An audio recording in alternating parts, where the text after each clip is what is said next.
a restaurant. And the difference between having a line of hungry customers out the door every day or your establishment looking like a ghost town is based on the experience of one man. That one man is not a professional food critic nor a culinary expert, but millions of people around the country treat his word like gospel. That is the Keith Lee effect. Keith Lee is either Batman or Joker when it comes to restaurant owners. But once you hear his story, you will understand why he has such a cult-like following. It's much deeper than a guy who has decent taste buds. Keith Lee is a man who failed at the one thing he was actually good at. Then at his darkest moment, he refused to give up and created a meteoric influence in an industry he had no business being in. Keith described himself as a very small child who felt the need to display his dominance to overcompensate for his short stature. His bad behavior led to him getting expelled from every school in the Detroit, Michigan area before attending a charter school as a last resort, where he barely managed to graduate the 8th grade. So by the time I got to high school, I was a weed head, smoking every day. I'm talking about bad, like every day. My freshman year, I had a 0.6 GPA. Things would get even worse for Keith in high school, where he lived in the shadow of his brother. Keith's older brother Kevin had already garnered a remarkable reputation as a star athlete who graduated with a guys. My cut eye, okay, was fucking 19 and it was 16.5 or some shit. Okay, if you guys live here, chat, you know how fucking absolutely dog shit that is. 3.9 GPA before receiving a scholarship to wrestle for Grand Valley State University, which is an NCAA Division II school. Keith decided to follow in his brother's footsteps for all the wrong reasons. When I got there, it was more out of spite. It was more out of arrogance. It was more out of just like, now I'm approved to you, I can do it. And I don't even want to do it. I'm going to just do it because you told me I can't do something else. So I'm going to just do it just to shit on you, basically. He utilized all his pent-up aggression and transferred it out on the wrestling mat, where he showed a genuine talent for the sport and squashed his competition. But he was a stubborn, disobedient child who didn't focus on his grades, didn't stay disciplined, and quit the team. Then his father got arrested and imprisoned following a heated altercation with some people in his neighborhood. His father's inability to provide for his family meant Keith, his mother, and younger brother were forced to move into an abandoned home, where Keith started to question his religious faith and overall perspective on life. At his lowest moment, the only way he could go was up. He stopped smoking, stopped hanging out with bad influences, and got back into wrestling. Fast forward to his senior year, Keith averaged a 3.6 GPA and was preparing to wrestle at the Michigan High School State Championships, which hadn't been achieved by a student at Southfield High School since the 90s. He received a partial scholarship to wrestle for Indiana Tech, but made a critical error. He never actually enrolled in the school. He showed up at Indiana Tech, connected with the wrestling coach, attended random classes, and got fully immersed into the college life. He was expecting a dorm room since he thought he had a scholarship, but when he showed up to the admissions office, they were confused. They take me to the office and they like, you don't have no paperwork filled out, sir. Who are you? Yeah, they was like, only thing we have is the offer letter that we sent you. Right? So we only got your name and your information from the offer letter. They was like, that's all we know about you. We don't know nothing else. Damn. Treated it like a birthday party invitation. You sent me the invitation. I just showed up. Keith laughs about the situation now, but at the time, he was devastated. You guys laugh a lot, chat, but when you're young and you file shit yourself, that happens all the time. I had that for one semester too, where I had 1/3 of the class I was supposed to get and I couldn't get any more. When you file shit on your own and your parents aren't helping, you're GG, man. It is what it is. Told Keith if he didn't pay them $20,000 for the semester and $2,000 for the application fee, he wouldn't be allowed to go to school. Unable to get a loan, Keith had to move back with his family, who relocated to Las Vegas. He was now sharing bunk beds with his 14-year-old brother, who regularly reminded Keith that he was a loser. At this point, I'm in the deepest depression I've been in a long time. Dang. Because I'm like, oh, the reality is sitting in. Yeah, He's right. yeah. I'm not in school. I don't have a job. I got fired already. I didn't quit a job. My track history with work is already terrible. I didn't got kicked out of school. Yeah. I don't have no other offers. Right. Nothing in life is looking bright to me right now. Right. I don't have nothing going for me. Keith's older brother Kevin had recently secured a contract to fight in the UFC as Kevin the Motown Phenom Lee, and Kevin was a savage. At his peak, he held a 16-2 professional record and was toe-to-toe with legends like Tony Ferguson and Charles Oliveira. Kevin forced Keith to get into the gym with him, and on his first day, their coach Dewey Cooper realized the potential Keith had as an MMA fighter. Desperate for money and a purpose, Keith trained for a year straight and won his first 4 amateur fights. The only 2 losses he had were by split decision. meaning he was a very promising prospect. However, he was earning next to nothing for these, $500, maybe $1,000 per fight. Keep in mind, this was over the course of 3 years, so he was broke following a rotation of various low-end jobs. But luckily, he met his girlfriend, now wife, Ronnie, while working for ASICS. Keith credits Ronnie with being the anchor to keeping him grounded and focused on becoming the best version of himself. Following a submission victory against Leonardo Carvalho at Global Legion FC 13, Keith proposed to his girlfriend Ronnie and intentionally got her pregnant 2 days later. On the same day of the proposal, Keith's manager informed him that his victory against Carvalho earned him a six-figure contract. The wording is it's a little far out here. Am I wrong? Guys, it's like, oh guys, he proposed and then 2 days later, he fucked and he busted. The man came full all the way. It's like, okay. Contract with Bellator. He won his very first Bellator bout against Sean Bunch. It took many years, but once he finally had a support system around him, wife, coaches, brother, he was able to crawl out of the repetitive cycle of depression and low ambition. Now with some free time and spare income, Keith signed up for TikTok. Keith's journey on TikTok started just like anyone else, participating in trends for no reason other than it seemed fun. From there, his uploads were just random things that pertained to his everyday life. He was getting maybe 50 views per video, but it seemed more like an outlet for him to have fun rather than start a business. But then the pandemic hit, the world shut down, and Keith needed to make something happen. I downloaded TikTok after I kept saying I wouldn't. Now I'm sick and tired of every video I post only getting 50 views. I'm gonna sit here with my dog and tip me and him get famous. In an attempt to garner more views, Keith began posting psychology facts videos. He gained a little bit of traction, but it didn't last long. He started to become desperate for virality. You wanna get famous? Follow these simple instructions. I sent one text. Download another app, cause this ain't the one. This ain't it, Chief. It ain't never gonna happen. Never. He would cash out people if they solved a riddle. He posted math problems for people to solve. Even though he looked defeated, he refused to give up. At this point, Keith was obsessed with the platform, the giveaway posting phase, daily, if not multiple. Chat, back in the day, you guys need to know that, you know, chat, that these days, chat, we have drops, we have events, we have lots on Twitch, whatever. Back in the days, chat, there was the giveaway phase. Most streamers, okay, all had to twist their stream with giveaways, and everybody was doing it, and that's how you had to fucking grind it up there, man.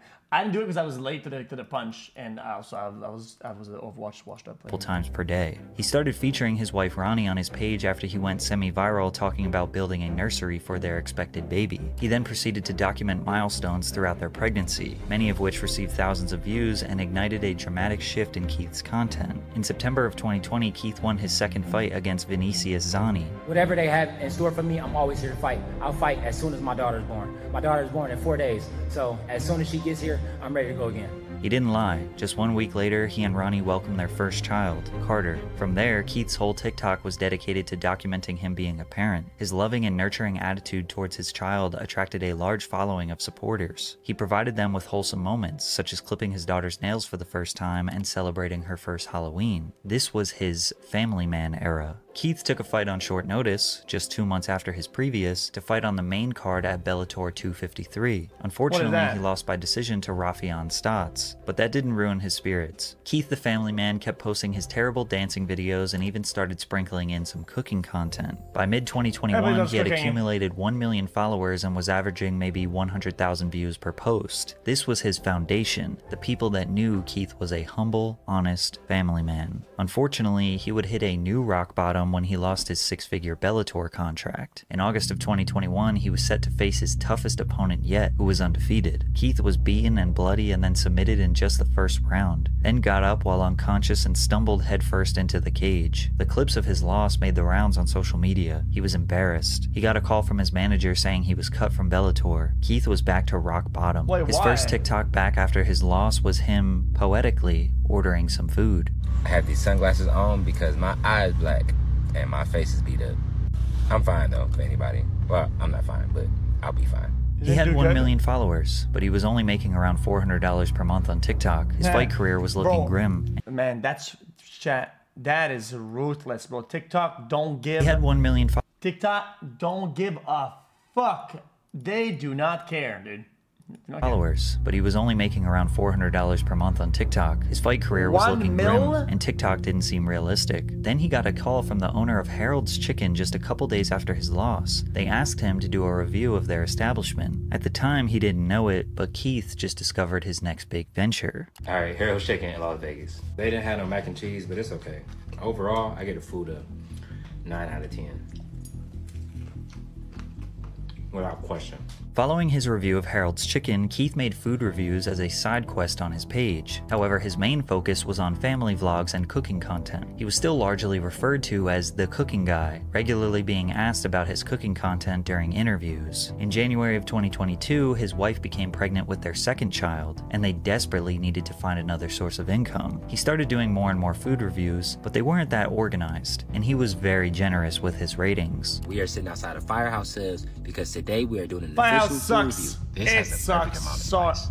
Like my tongue Nah, is singing a Firehouse little is bit. just I got that stale, feeling in my man. lips. You still taste Dog all of the shit. flavor. 10 out of 10. Keith says he leaned on his faith and prayed something good would come from this TikTok thing, and it did. In June of 2022, Guys, it doesn't have any flair or anything special like fucking like Jersey Mike's has. They have flair. The Firehouse is stale, like your life. Okay, it's like you and bitches. Nothing happens. Shut up. he signed a brand deal with Wingstop worth 6 figures, the same amount he had lost from the Bellator contract. He successfully was making a career on TikTok, but it was about to get a whole lot better. His food reviews slowly started to become his main content because his brutal honesty was very entertaining. Altogether, this food was $50, and the customer service was terrible. The lady at the front where I was picking up was really rude, like extremely rude. I had to call back and get her name. I think she lied. Chat, you know what, chat? Guys, something very important. Look, if you look outside, chat, look at the blinds. I think maybe it's dark outside. And you know why I know something, chat? I don't think you should be doing a food review when you get the food at night. I think you should be at prime time around 1 p.m. noon when it's their time. Wonder why? Because that's when you get the actual food. I think it's important, dude, to give a national review. I think it's a good take. You guys, McDonald's, okay, at 11 at night is not McDonald's at 3 p.m. It's not. It's really not. I had to call back and get her name. I think she lied because she answered the phone like I didn't recognize her voice and said, hold on, let me go get the girl. You the girl. Then in October, the popular YouTube channel People vs. Food approached him to collaborate on their channel, and he accepted. This channel has over 12 million YouTube subscribers, and he knew the exposure would help his TikTok career immensely. By the way, double check if you're subscribed to my channel. I asked my wife what I should post. Here's a good example. You want to check that? Here's a good example, okay, Chad? Tim Hortons, okay, at noon and shit, it kind of goes hard, right? Get a good donut on your break from work or shit like that. Okay, I just got Tim Hortons, chat. It just came in. I cannot wait to have my donut. Oh wait, I actually have my donut right in front of me. Holy shit! Look how still it is. Look.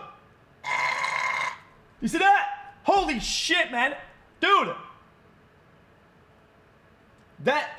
See, that's just what it is. So, okay, am I gonna eat this and judge it? Oh, Tim Hortons, guys. Oh my fucking god! Oh my god! Look! It stays bitten in. Look at it. It stays bitten. See that? Holy shit, dude! That is just so still and dry. It's unbelievable, dude. So am I gonna judge that because of the 11 p.m. fucking donuts? Well, of course not. I'm gonna go at noon to fucking get a good rating, man. Post on my page to make people not only come and watch but actually follow, and we decided to post one full review every day. The first got like 11 million views. From there, Keith's entire content shifted to strictly food reviews. He has only been doing it full time for 1 year at this point, but he never could have predicted what was about to happen next. While most high-profile food critics only pay attention to high-end restaurants that are too expensive for most, Keith shifted that focus onto affordable, small, family-owned restaurants that were easily accessible to the public, or fast food / popular affordable food chains. He even went out of his way to give a chance to establishments that were struggling financially. However, hold on, chat. One last comment, chat. Yes, that's why I like Mexican food. Okay, because there's very few compared to low end, like high end Mexican food, guys. No, I like the street food, taco truck Mexican food because it's authentic and it's really high quality. Okay, it's insane, dude. Okay, so that's what we want. One reviews like that, man. So then you know, okay, I want to get like a fucking 90 cents taco, okay, and it's gonna go hard. Keith doesn't consider Hard. himself a food critic. His reviews feel and look like one of your friends giving you a casual breakdown. A typical review would be him ordering 3 or 4 different items on the menu, like a family of 4 would, then tasting every single item and rating it from 1 to 10. He often throws in other notes like their customer service or additional information that is relevant to the experience. I got it.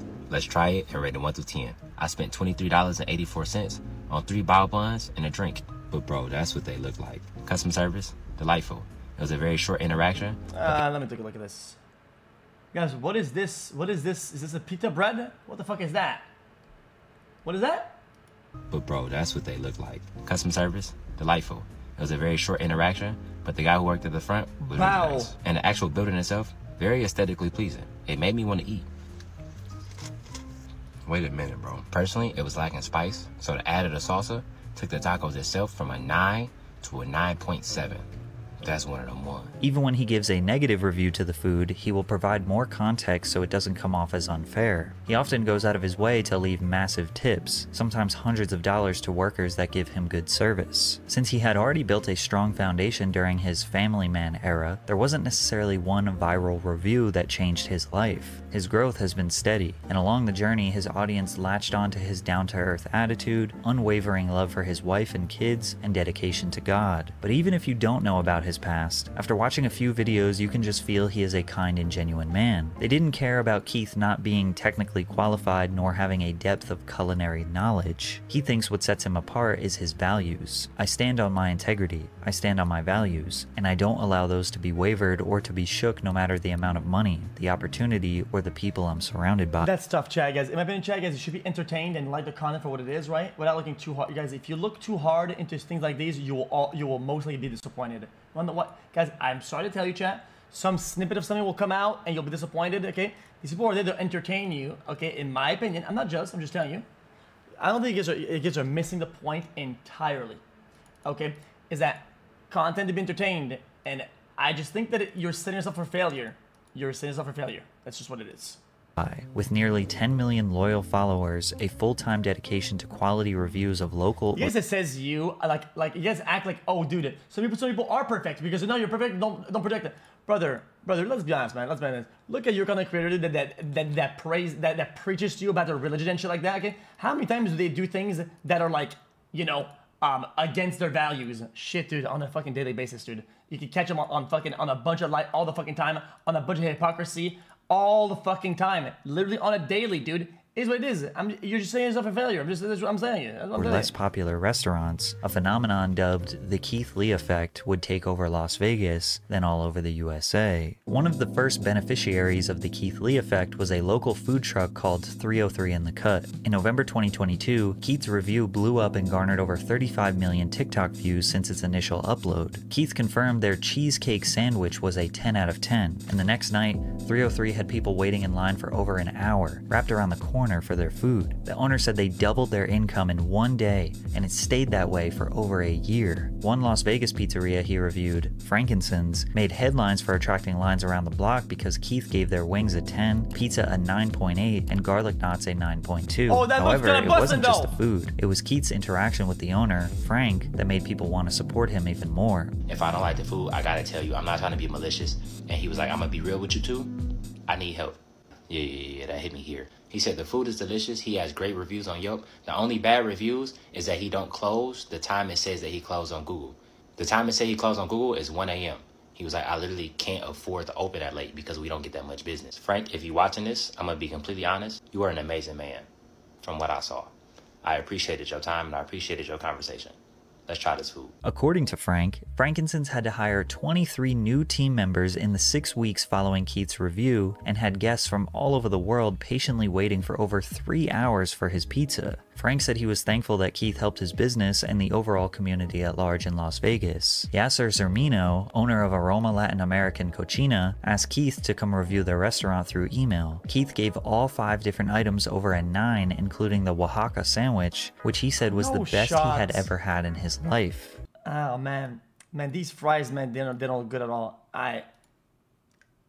I'm being overly critical, whatever. These fries kind of look like shit. Taco sandwich, which he said was the best he had ever had in his life. The owner said, "We went from not being able to pay the bills to now having to hire people to come and help us." Other Vegas-based businesses that Keith reviewed have seen instant growth, like Caribbean restaurant The Pink Potato, or Southern Taste Seafood, a food truck that went from making $200 or under a day to seeing a 900% increase in revenue in the days following Keith's review. But his impact wasn't just on small businesses. Even Chipotle, the fast casual chain that generated $8.6 billion in revenue in 2022, saw the benefits of the keithlee effect. In early 2023, a reviewer named Alexis Frost posted a review of a menu hack, an order of a steak quesadilla with extra cheese and fajita veggies that fans say tastes like a Philly cheesesteak. Keith reviewed it and gave it a 9.8. Then chaos ensued. Chipotle workers all over the country were overwhelmed with the tens of thousands of people coming in to order this hack. One employee said the worst shift of her life was servicing this trend. Another employee said a customer tried to swing on him,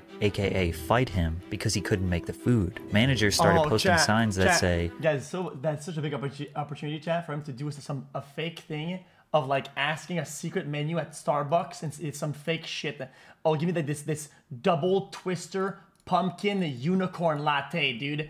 And then, dude, that would be fucking pure chaos, no? Protein and cheese on quesadilla only. Chipotle realized the only way to solve this problem was by adding the hack as an option on their menu, dubbed the Keithadilla. Keith quickly became well known all over Las Vegas. Once he partnered up with Mr. Beast to give $10,000 to a struggling business, he couldn't even go outside without being swarmed, so he dressed up in silly disguises to avoid being recognized. But his impact is not just in Vegas. Keith got to review a local Brooklyn bakery that he selected while being interviewed on Good Morning America, while also donating $10,000 to that business. He continued to do press runs, being interviewed on talk shows around America, and of course, reviewing food. So now that we know how much positive impact Keith can have on a business when he likes the food, what about when he doesn't like the food? Well, unfortunately, the entire city of Atlanta would find out about the negative side of the Keith Lee effect. In October 2023, Keith announced to his nearly 15 million TikTok followers that he and his family were traveling to Atlanta, Georgia, and needed some restaurant recommendations. He had previously made videos in Detroit, Chicago, New Orleans, New York, and Los Angeles, but Atlanta's food scene is entirely different, which prompted a lot of mixed reviews from Keith. The drama first began when Keith visited the Atlanta Breakfast Club, where he wanted to take the food to go, but they didn't have anywhere to sit and wait for the food. So instead, they decided to dine in, but the restaurant wouldn't allow them to sit down at a table and be served unless the entire party was there. Upon finding out that they were charged $1 for butter at a breakfast place, it was just an annoying cherry on top. Little did Keith know, it was about to get worse. Keith posted his review of The Real Milk and Honey, however, he didn't actually get any food. Firstly, he tried to call ahead and order. They don't accept call-ins. You can only order on the DoorDash app. But DoorDash said that they were closed. So they drove to the establishment. Chat, guys, money for butter is really fucking rare. Even at really fancy places or whatever, they have like this imported French butter from the region of whatever the fuck. It's like this really nice thing. It's still free because they know they're making money off the rest of the menu, so they don't really give a fuck. Even if it's like super expensive butter. In the middle of the day, and the employees said they were closed for deep cleaning, while there were customers walking in and picking up orders. Then Keith walked into the restaurant and they recognized him and immediately attempted to serve him since he is famous, to which he declined. Keith has always been very expressive that he doesn't want nor deserve special treatment from restaurants. These days, he sends in his friends and family to do orders so he doesn't receive bias from the establishment. He wants his experience to match any ordinary person. I've personally never seen a restaurant have a rules list, but the Real Milk and Honey have a ton. We guarantee great food. Everything else is left to chance. We do not provide individual checks. 18% gratuity added to parties of 5 or more or checks larger than $105. What? No reservation. Wait, what the fuck? Wait, 15% is the norm, and even if it's a norm, it's really generous. 15% is but 18% and it's also added on top, like, and it's bricked in because you have a party of 5. What the fuck is that? Added to parties of 5 or more or checks larger than 100. Well, that's common. That's bro. No, you're not gonna gaslight my ass, okay? 18% and it's bricked in. That is not common at all. What the fuck are you on about, brother? I go out eating all the time, bro. When I lived in LA, I would go out every other night by myself, everywhere, dude. What are you on about? This is not common at all. Huh?